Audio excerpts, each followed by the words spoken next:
O livro de Josué. Vamos voltar e lembrar a história até agora. Deus escolheu Abraão e a sua família se tornou o povo de Israel, que é então escravizado no Egito. E assim, através de Moisés, Deus resgatou Israel do Egito.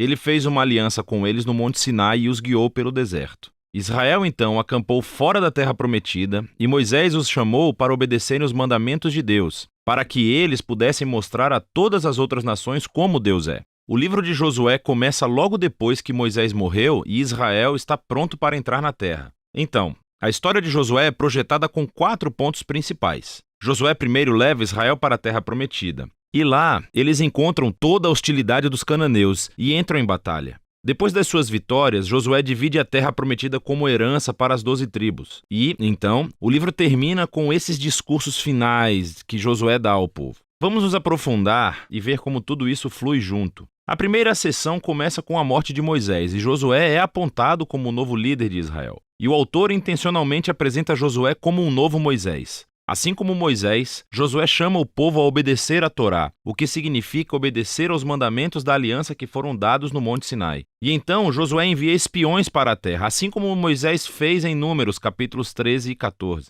A diferença é que as coisas dão muito mais certo dessa vez. De fato, até mesmo alguns cananeus se convertem e seguem o Deus de Israel. Josué então lidera todo Israel através do Rio Jordão e para a terra. Assim como o mar se separou para Moisés no Êxodo, aqui também o Rio Jordão se separa e os sacerdotes carregam a Arca da Aliança, levando todo Israel com eles. Agora, no capítulo 5, a história muda. As pessoas olham de volta para as suas raízes como o povo da aliança de Deus. E assim, a nova geração é circuncidada e eles celebram a sua primeira Páscoa na terra. Mas então, eles se viram e se preparam para seguir em frente. E Josué tem esse encontro doido com o guerreiro misterioso, que é o comandante angelical do exército de Deus. E Josué pergunta: você está conosco ou é com nossos inimigos? E o guerreiro responde: com nenhum dos dois. O que mostra que a verdadeira questão aqui é se Josué está do lado de Deus. Isso deixa claro que toda essa história não é sobre Israel contra os cananeus. Pelo contrário, essa batalha é de Deus e Israel vai desempenhar o papel de espectador,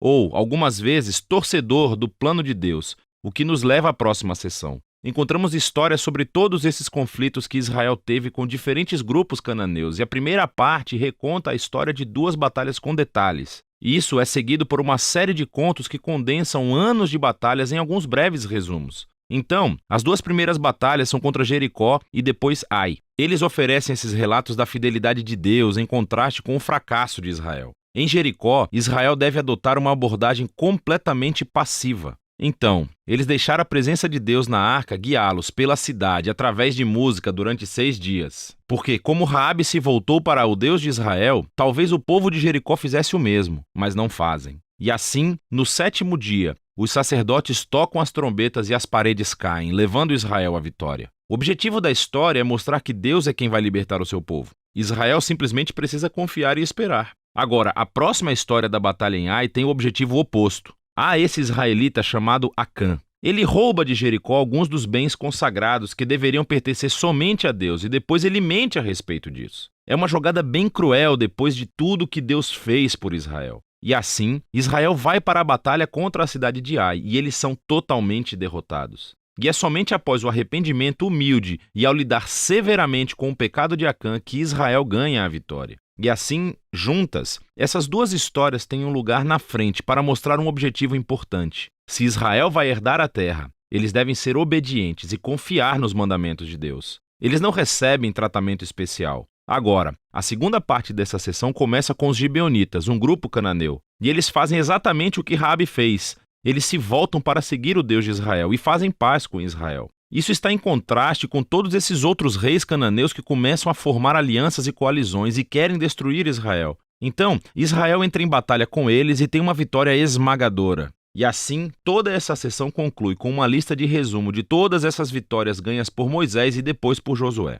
Vamos parar por um segundo, porque há a possibilidade de que essas histórias e a violência nelas irão incomodá-lo. E, se você é um seguidor de Jesus, você é obrigado a se perguntar: Jesus não disse para amar os seus inimigos? Por que Deus está declarando guerra aqui? Então, primeiro, por que os cananeus? As razões principais são dadas anteriormente na história bíblica. É que a cultura dos cananeus se tornou extremamente corrupta moralmente, especialmente quando se trata de sexo. Veja o capítulo 18 de Levítico. E eles também praticavam amplamente sacrifício de crianças. Veja Deuteronômio capítulo 12. E Deus não queria que essas práticas influenciassem Israel. Os cananeus tinham que desaparecer. O que levanta uma segunda questão. Deus realmente comandou a destruição de todos os cananeus como um genocídio? Então, à primeira vista, você olha as frases usadas nessas histórias. Eles os destruíram totalmente, não deixaram nenhum sobrevivente ou tudo o que respira. Mas à segunda vista, você verá que essas frases são claramente hipérboles e não literais. Então, volte ao mandamento original sobre os cananeus em Deuteronômio capítulo 7. É dito a Israel para primeiro expulsar os cananeus, mas depois destruí-los totalmente. E então, isso é seguido de mandamentos para não casar nem fazer negócios com eles. Você não pode se casar com alguém que você destruiu. Acho que você entende. A mesma ideia se aplica às histórias de Josué. Olhe de perto. Assim, por exemplo, nos é dito no capítulo 10 de Josué que Israel não deixou sobreviventes nas cidades de Hebrom ou Debir. Mas depois, no capítulo 15, vemos essas cidades e elas ainda são povoadas por cananeus. E então, o que estamos vendo é que Josué se encaixa em outros relatos de batalhas antigas, usando a linguagem hiperbólica, não literal, como parte do estilo narrativo. E assim, a palavra genocídio não se encaixa realmente no que vemos aqui. Especialmente à luz das histórias sobre os cananeus que se voltaram para o Deus de Israel, como Raabe e os gibeonitas. Deus estava aberto para aqueles que se voltassem para ele. A última coisa a pensar é que essas histórias marcam um momento único na história de Israel. Essas batalhas estavam limitadas ao pequeno grupo de pessoas que viviam na terra de Canaã.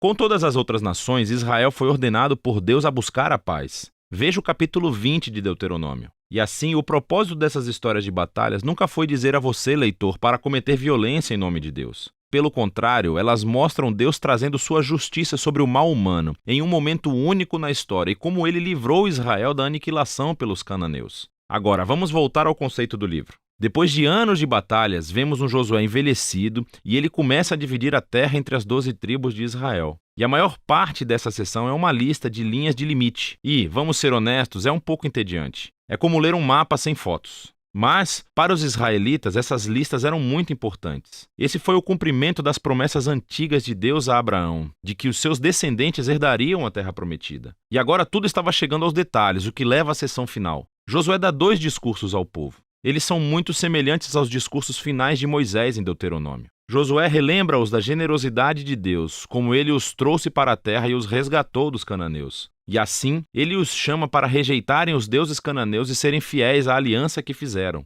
Se fizerem isso, terão a vida e a bênção na terra. Mas se forem infiéis, Israel vai receber o mesmo julgamento divino que os cananeus receberam. Eles serão expulsos da terra para o exílio. E assim Josué deixa Israel com uma escolha. O que Israel vai fazer? Essa é a grande questão que paira sobre Israel quando termina a história. E esse é o livro de Josué.